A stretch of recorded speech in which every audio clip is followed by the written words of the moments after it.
What up, world? It's Preppy, 1/3 of the group Xoul City.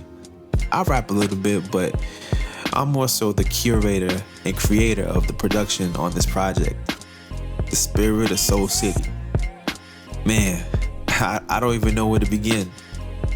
So I've been cool with my mans Noble and Saelah for a minute now, and I would always shoot them tracks here and there for their solo projects, but I always thought it would be kind of cool and kind of fly for them to do a project together. In a roundabout way, things didn't really come together for years prior, but I think it wasn't the right timing. Years pass and Trayvon Martin gets killed, then Eric Gardner, and so on and so on. And during this time, I can't call it, I just lost my mojo. I had beat block, just something was missing. I would see these things happening and struggle with it, especially in the church I was attending at the time, because here these things were happening and I'm fighting through these emotions, and yet I had no outlet or biblical direction or prophetic word to encourage me, and at the very least, call it out as wrong and unjust. And during this time, I had a crisis of faith. I had a feeling of, a lack of self-worth and anger that was slowly forming into bitterness. And I give God thanks for His grace and His love, and the brothers and sisters in Christ who, specifically my family of color, who reached out and encouraged me, empathized, and helped me back on the path to walking with Christ once again.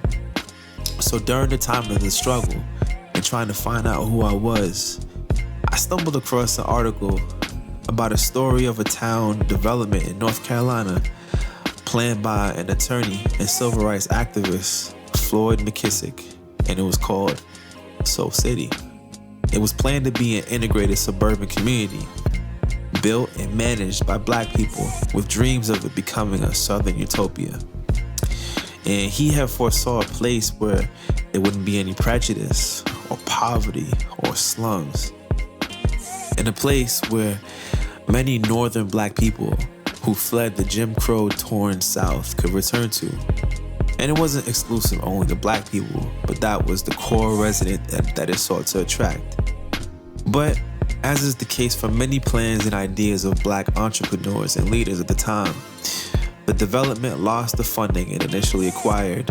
McKissick got caught up in controversy, and many who were supporters, they slowly parted ways.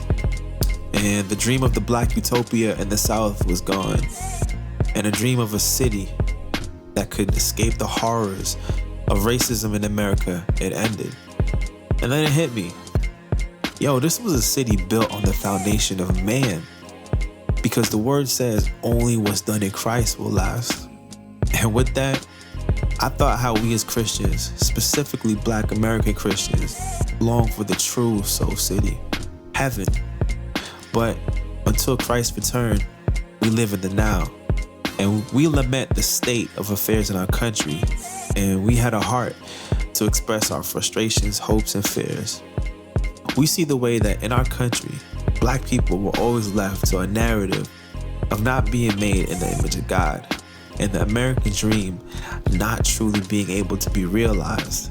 So what you'll get in this album is a little lyricism, a little activism, a little frustration, some encouragement, some thoughtful perspective, and in the end, hope for the Xoul City within us, and the Xoul City we long to see in the midst of our pains and struggles, and ultimately our hope in the author and founder of our faith and hope of our salvation, Jesus Christ.